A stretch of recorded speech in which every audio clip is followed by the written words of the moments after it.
The boys were sitting on top of the big snow slide they had built together all morning in front of the house. I'm so afraid that Santa won't come to me this year, Alex said sadly, taking off his wet mittens and breathing on his rosy palms.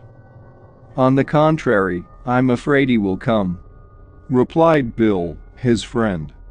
What may appear from the stovepipe may not be Santa at all. I'll tell you a story. Just don't tell anyone. I won't. Alex shook his head. I promise. Then listen. The story told by Bill took place in a family where no one believed in Santa. No one except the youngest son.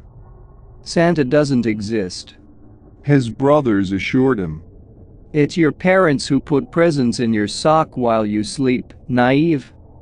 But the boy didn't believe them and kept waiting.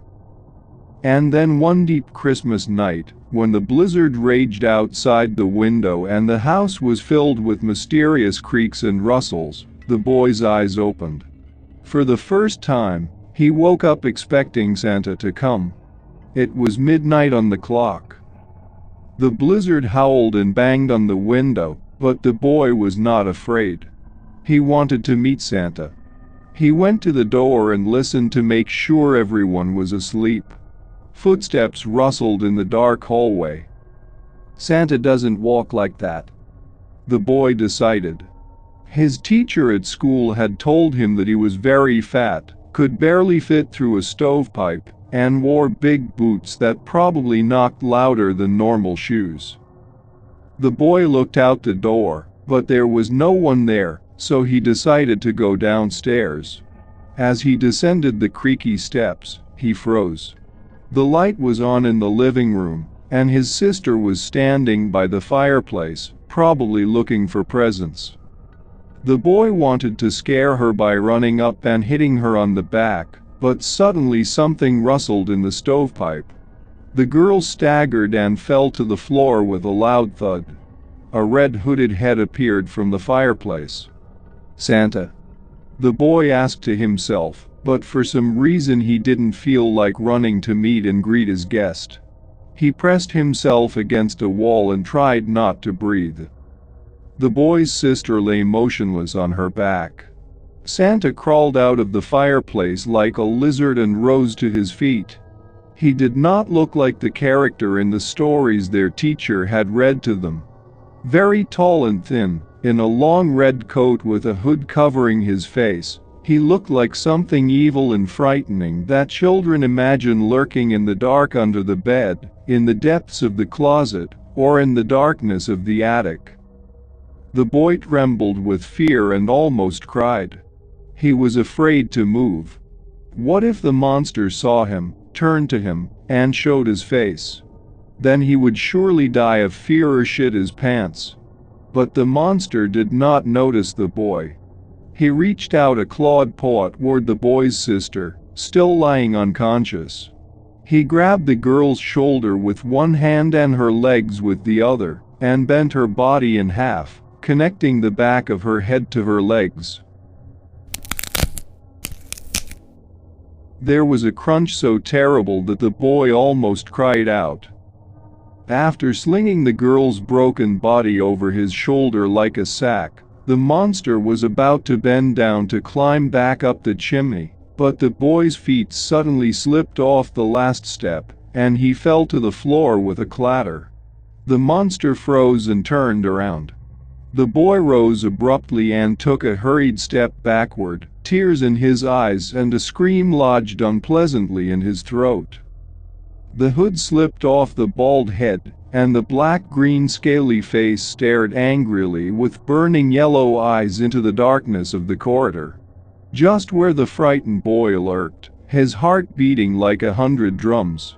He felt the monster's slippery, clammy gaze searching for him like the hands of a blind man trying to find what lay ahead.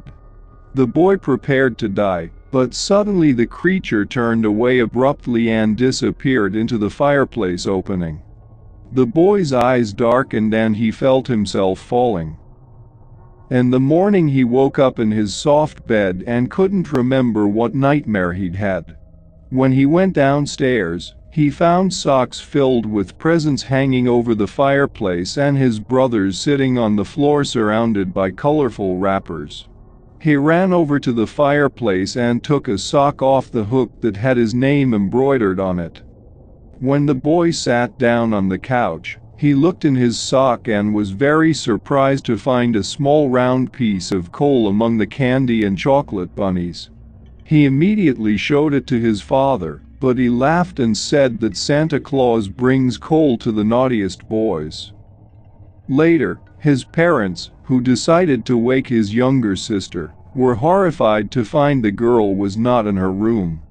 Later, after her mutilated, nibbled corpse was found hanging from the town's main Christmas tree, the boy noticed a scrawled inscription on a piece of charcoal he always carried in his pocket for some reason, and was horrified when he read it and remembered everything. What was that inscription? Alex asked in a frightened whisper. Imagine a huge lizard in a red cape, jumping from roof to roof, choosing which chimney to climb into today. Bill said in a scary voice. What inscription? Alex repeated. Scary. Bill rolled down the hill, shook off the snow and went home, leaving his friend to look after him with annoyance. This story isn't scary at all. Alex exclaimed and, clumsily rolling down the hill, hurried home, where preparations for the holiday dinner were already in full swing. Bill opened his eyes on a snowy Christmas night.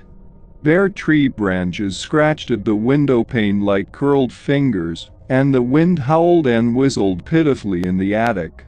Bill sat up in bed with his back against the pillow, clutching a small and smooth piece of charcoal in his fist, and stroking with his thumbnail the short, ominous inscription he had read every day for the past year. You're next. He read the inscription on the lump of coal.